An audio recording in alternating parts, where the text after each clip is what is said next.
नमस्कार, आप देख रहे हैं सी न्यूज भारत। मैं हूं आपके साथ स्नेहा सिंह। वक्त हो गया है न्यूज बुलेटिन का। इस बुलेटिन में हम जानेंगे कहां नाबालिग बालिका के साथ किया गया दुष्कर्म, कहां निजी दौरे पर पहुंचे प्रदेश के गृह मंत्री साहू, किसने देवरिया जिले का नाम किया रोशन। ऐसी तमाम खबरों पर विस्तार से करेंगे चर्चा। तो चलिए शुरू करते हैं खबरों का सिलसिला। मेहगांव क्षेत्र की ग्राम पंचायत अकलोनी रोजगार सहायक रामपाल सिंह भदौरिया के विरुद्ध जनपद पंचायत मेहगांव मुख्य कार्यपालन अधिकारी सीओ अतुल सक्सेना को पीड़ित ग्रामीणों ने लिखित शिकायत दी है।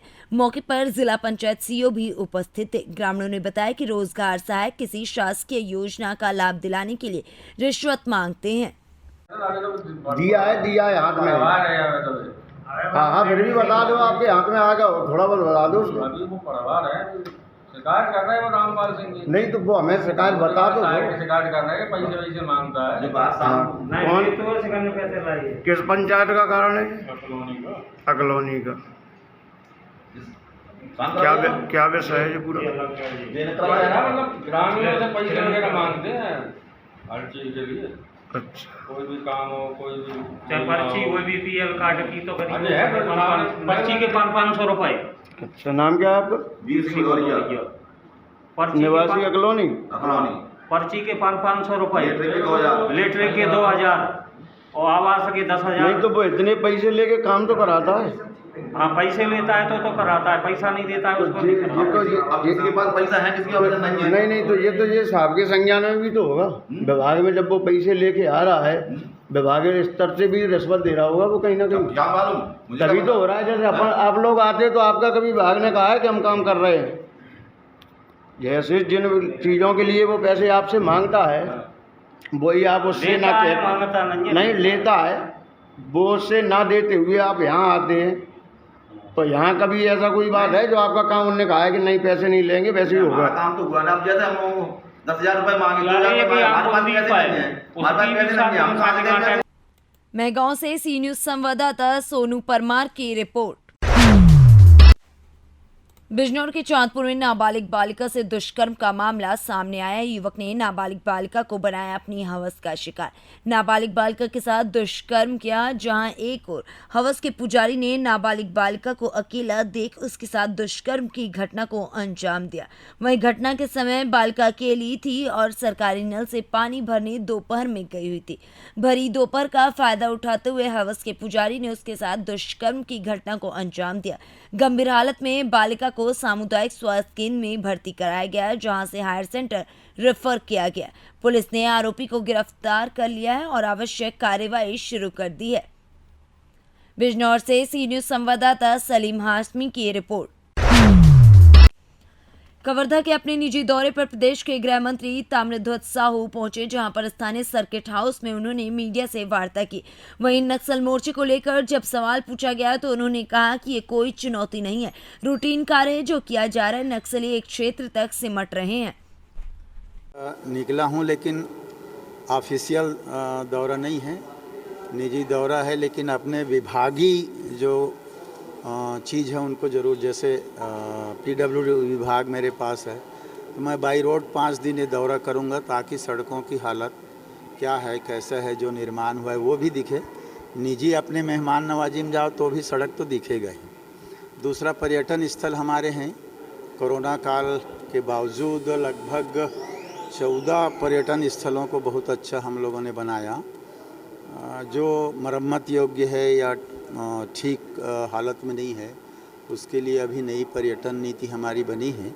उसके तहत कैबिनेट में हम लोगों ने पारित भी किया है कि टेंडर करके उसको 30 साल के लिए लीज पर दिया जाए। अनेक सारे कंडिका नियम नए बनाए हैं, तो वो भी साथ साथ सड़कों के साथ पर्यटन स्थल भी देखते हुए 5 दिन का दौरा चलेगा। यही है और कुछ विशेष। देव जी को एनएमसी जोन की जिम्मेदारी सौंपने के लिए कितनी बड़ी चुनौती मानते हैं इसे? एनएमसी जोन की जिम्मेदारी देव जी को दीजिए के लिए नक्सलियों में। देखिए, हम लोग चुनौती वाली बात पे ज़्यादा ध्यान देते नहीं हैं। हम लोग रूटीन वर्क करते हैं और आपने देखा होगा 3.5 साल में रूटीन वर्क में नक्सली मूवमेंट काफ़ी हम लोगों ने कम कर दिया है। छत्तीसगढ़ से सी न्यूज संवाददाता अजीत यादव की रिपोर्ट। देवरिया जनपद के रुद्रपुर विधानसभा क्षेत्र के ईश्वरपुरा गांव में एक ऐसा परिवार है जो खेल में बहुत ही रुचि रखता है। इस परिवार के लगभग आधा दर्जन लोग खिलाड़ी हैं। जी हां, आपने सही सुना, ईश्वरपुरा गांव के निवासी शाह आलम खान जो वॉलीबॉल में बहुत ही रुचि रखते हैं। वॉलीबॉल की दुनिया में बहुत सारे मेडल भी इन्होंने जीते। उन्हीं के नक्शे कदम पर उनके भतीजे समीर खान व सद्दाम खान भी चल रहे हैं, जो लगातार बलिया, लखनऊ, उड़ीसा, भुवनेश्वर, नेपाल, बिहार, आजमगढ़ आदि जगहों पर वॉलीबॉल में अपना परचम लहरा रहे हैं और देवरिया जिले का नाम रोशन कर रहे हैं। वहीं आपको बता दें कि समीर खान पत्रकारों से बातचीत में बताते हैं कि मैं स्टेट लेवल व जूनियर नेशनल लेवल तक खेल चुका हूं। मेरे परिवार में अधिकांश लोग खिलाड़ी हैं। वहीं आपको ये भी बता दें कि समीर खान ने अपने घर पर शील्ड व मेडल का भरमार रखा है। बताइए, आप खेल की दुनिया में कहाँ कहाँ तक खेल चुके हैं? खेल में हम स्टेट भी खेले हैं, ऑल इंडिया यूनिवर्सिटी भी खेले हैं और नेशनल भी, आदमी जूनियर नेशनल भी खेला है, जो 16 वर्षीय वाला होता है, जूनियर अंडर 19 वाला। और लगभग हमारे टीम में जो भी प्लेयर हैं वो लोग भी जूनियर नेशनल भी खेल चुके हैं, स्टेट भी खेल चुके हैं। और बाकी जो अपना मैच मिलता है, कभी नेपाल का मिलता है, कभी बिहार का मिलता है, कभी नरकटियागंज, बनारस, ऐसे ऐसे इलाहाबाद, बस्ती, गोंडा, आजमगढ़। शुरुआत तो गाँव से ही किए थे हम। हमारे चाचा जो थे बहुत पुराने प्लेयर हैं, बहुत माने जाने हुए प्लेयर थे। चाचा थे, पापा थे, बड़े पापा, सब लोग खेलते थे पहले, भैया। तो उनके ज़रिए चाचा जो ट्रेनिंग करते थे, उनके ज़रिए हम लोग सीखे। उसके बाद पढ़ाई के साथ साथ स्पोर्ट में भी बहुत दिलचस्पी था। आगे बढ़ते गए, खेलते गए हम लोग। कहाँ कहाँ तक खेल चुके हैं? हम तो अभी बलिया भी गए हैं, स्टेट में लखनऊ गए हैं, बनारस भी गए हैं, अगरतला भी गए हैं। उसके बाद यूनिवर्सिटी KIIT यूनिवर्सिटी भुवनेश्वर में भी गए हैं। खेल की रुचि कहाँ से मिली आपको? खेल की घर से मिली है। पापा भैया लोग खेलते थे, बचपन से ही देखते चला आया, इसीलिए। सर, आपके घर में देखा जा रहा है कि मेडल के साथ साथ। देवरिया से सी न्यूज संवाददाता मोइन खान की ये रिपोर्ट। मोतिहारी के कोटवा प्रखंड के दीपौई किसान भवन के बगल में मंगलवार को विधायक मनोज कुमार यादव द्वारा 30 बेड के सामुदायिक स्वास्थ्य केंद्र का शिलान्यास किया गया। स्वास्थ्य केंद्र 3 मंजिल का निर्माण होगा। प्रत्येक मंजिल पर 8 बाथरूम का निर्माण कराया जाएगा। विधायक ने बताया कि अस्पताल में ऑक्सीजन सहित तमाम अत्याधुनिक सुविधा उपलब्ध कराई जाएगी। वर्ष 2023 के अप्रैल माह तक अस्पताल का निर्माण कार्य पूरा कर लिया जाएगा। उसके बाद अस्पताल कार्य करना शुरू कर देगा। मौके पर विधायक ने लोगों को संबोधित करते हुए कहा कि लोगों को अच्छे इलाज के लिए भटकना नहीं पड़ेगा। लंबे समय से कोटवा में बड़े अस्पताल की जरूरत महसूस की जा रही थी। मोतिहारी से कैमरा पर्सन अमित कुमार के साथ दीपक कुमार पांडे की रिपोर्ट। बदायूं बिलसी पहुंचे कैसरगंज सांसद ब्रजभूषण शरण सिंह का डॉक्टर BP सिंह सोलंकी उर्फ डॉक्टर कल्लू डॉक्टर ने अपने आवासीय विद्यालय रेहान पर कैसरगंज सांसद ब्रजभूषण शरण सिंह का फूलमाला पहनाकर जोरदार स्वागत किया। बदायूं से सी न्यूज संवाददाता आकाश तोमर की रिपोर्ट। उत्तर प्रदेश सरकार द्वारा संचालित योजनाओं को जन जन तक पहुंचाने हेतु आज जनपद भदोई के बैराखास में जन चौपाल लगाकर जिलाधिकारी आरिका अखूरी व जनपद के पुलिस अधीक्षक डॉक्टर अनिल कुमार ने समस्याएं सुनी, जिस पर बिजली से लेकर पानी तक, शिक्षा से लेकर स्वास्थ्य तक की जानकारी ली और इसी क्रम में जनपद के कई अधिकारियों की जिलाधिकारी ने क्लास भी ली। भदोई से सी न्यूज संवाददाता ओम प्रकाश तिवारी की रिपोर्ट। बुलंदशहर के गांव अनोना के दर्जन भर ग्रामीण महिला मंगलवार को DM कार्यालय पर पहुंचे और लिखित शिकायती पत्र के माध्यम से जिलाधिकारी को अवगत कराया कि गांव में खाली पड़ी ग्राम समाज की भूमि को पार्क और बच्चों के खेलने के लिए मैदान जैसे सार्वजनिक उपयोग में लिए जाने का आदेश चकबंदी CO ने दिए थे, लेकिन गांव पर तैनात लेखपाल और गांव के प्रधान ने आदेशों की अवहेलना करते हुए अभी तक भी ग्राम सभा की उक्त भूमि को कब्जा मुक्त नहीं कराया है। जब ग्रामीण इस बारे में प्रधान और लेखपाल से बात करते हैं तो वह धमकी देते हैं। मामले में DM ने जांच कर आवश्यक कार्यवाही किए जाने का आश्वासन ग्रामीणों को दिया है। DM साहब के यहाँ ये क्या पूरा मामला है? पूरा मामला ये है कि हमारे गांव में 1 साल से चकबंदी प्रक्रिया चल रही है। हमने 6 महीने बाद प्रधान जी के पास सारी महिलाएं गईं कि प्रधान जी हमारे लिए घूरे उपले वगैरह मैदान के लिए बच्चों को जमीन दो, तो उन्होंने अभद्र व्यवहार किया और ये कह दिया कोई जमीन नहीं है, कोई भी जमीन नहीं है, कहीं भी जा सकती हो। उसके बाद हम तहसील गए, तहसील में कहा कि हाँ प्रक्रिया आपकी जो भी है हम देखेंगे। उन्होंने कॉल की, हम आ रहे हैं मापने, लेकिन वो मापने तो गए, प्रधान जी के यहाँ पे खा पी के चले आए।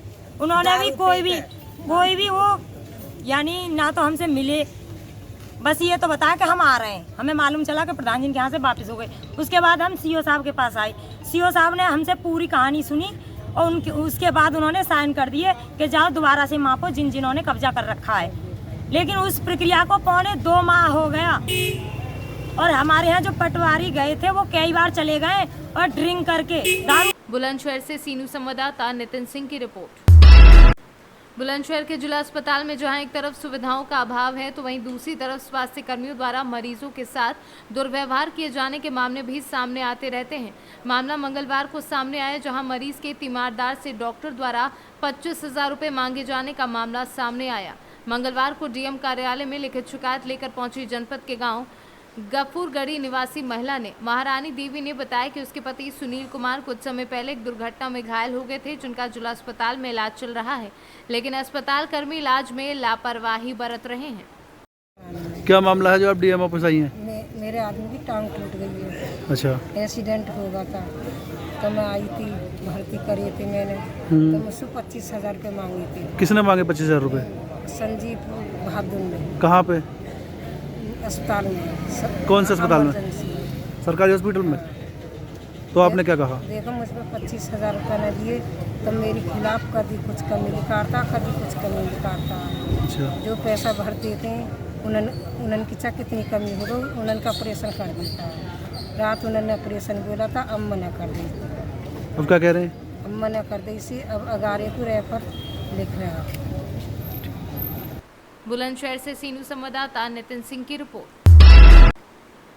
ब्लॉक इकाई बैकुंठपुर जिला कोरिया छत्तीसगढ़ अनिश्चितकालीन हड़ताल पर दिनांक 4 अप्रैल 2022 से अनिश्चितकालीन हड़ताल पर बैठे हैं। 2 सूत्रीय मांग चुनावी घोषणा पत्र को आत्मसात करते हुए समस्त मनरेगा कर्मियों का नियमितीकरण किया जाए एवं नियमितीकरण की प्रक्रिया पूर्ण होने तक ग्राम रोजगार सहायकों का वेतनमान निर्धारित करते हुए समस्त मनरेगा कार्यों पर सिविल सेवा नियम 1966 के साथ पंचायत कर्मी नियमावली लागू की जाए। इन मांगों को लेकर बैकुंठपुर ब्लॉक के मनरेगा कर्मचारी हड़ताल पर बैठे हैं।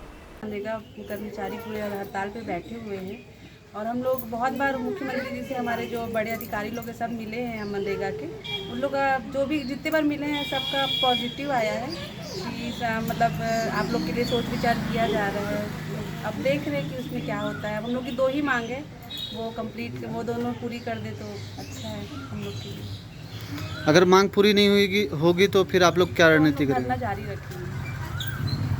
चैनल का हम लोग यहाँ पर 4 अप्रैल से धरना पर बैठे हुए हैं और लगातार आज हमारे धरना प्रदर्शन को 51वां दिन है और अब तक शासन प्रशासन की ओर से हमें कोई भी लिखित में या मौखिक में ठोस आश्वासन नहीं मिला है और हमारे संघ का स्पष्ट निर्देश है जब तक हमारी 2 सूत्री मांग नियमितीकरण और पंचायत नियमावली लागू करते हुए रोजगार सहायकों का वेतनमान निर्धारण किया जाए, ये दोनों में से कोई भी एक मांग पूरी नहीं होती तब तक हमारा धरना प्रदर्शन जारी रहेगा।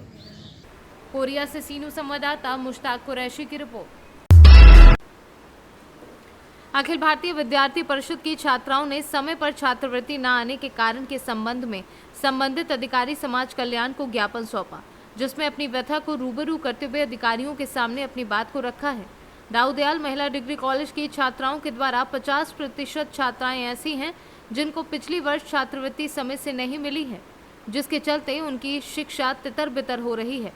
शिक्षा पूर्ण करने में अनेक परेशानियों का सामना करना पड़ रहा है। उपस्थित छात्राओं के द्वारा दी गई जानकारी में बताया कि हमें पिछले वर्ष से छात्रवृत्ति नहीं मिल रही है, जिसके चलते हम लोगों को बहुत ही समस्याओं का सामना करना पड़ रहा है। छात्रवृत्ति देने का हुआ है और उसके बाद यदि बजट में धनराशि शेष रहती है तो आगे उन लोगों को उससे नीचे मेरिट 50% तक जाएगी। बच्चे अभी नाराज थे, समाज कल्याण अधिकारी ने काफ़ी उल्टा सीधा बोला है, गलत कहा है, इसके बारे में क्या कहेंगे आप? अब मैं तो थोड़ा विलम्ब से पहुंचा, कुछ वार्तालाप हो रहा था उस दौरान कुछ आपस में, तो मैंने उनको समझाने का प्रयास किया। दोनों पक्षों को समझा बुझा करके उनसे बात की गई, समझा दिया गया। कुछ गलतफहमी हो सकती है आपस में, उसको हमने समझा के दूर कर दिया। आप कोई समस्या ऐसी नहीं है। आज अखिल भारतीय विद्यार्थी परिषद जिला फिरोजाबाद के कार्यकर्ताओं के द्वारा छात्रवृत्ति न आने के संबंध में जिला समाज कल्याण अधिकारी को ज्ञापन दिया गया है। ज्ञापन में क्या मांग रखी? ज्ञापन में ये मांग रखी थी कि दाऊदयाल पीजी कॉलेज की आप जिले के जितने भी 2000 छात्र पढ़ रहे हैं 2021-22 की उनकी छात्रवृत्ति नहीं आई है। जो बच्चे आर्थिक रूप से परेशान हैं, 60-60 हज़ार फीस उनको अफोर्ड करनी पड़ रही है। काफ़ी बार सूचना देने के बाद भी प्रशासन को हमारी सूचना पर कोई अमल नहीं किया जा रहा है। इसी के संदर्भ में जिला समाज कल्याण अधिकारी को ज्ञापन दिया गया। क्या नाम है आपका? अंजलि यादव। आप यहाँ आए हो, क्या है मामला पूरा? सर हमारी छात्रवृत्ति नहीं है, इसी विषय में हम यहाँ पे आए हैं। क्या फिर कार्रवाई की है? कोई आश्वासन मिला आपको? सर अभी तो कुछ नहीं, पर हम जा रहे हैं। अब उन्होंने हमें बुलाया है, हमारा स्टेटस निकलवाया है सारे, मतलब सारे बच्चों के जितने भी थे, और वो बताएंगे क्या है क्या नहीं है। उन्होंने बुलाया है? हॉक टॉक होगी थी, क्या हुआ था?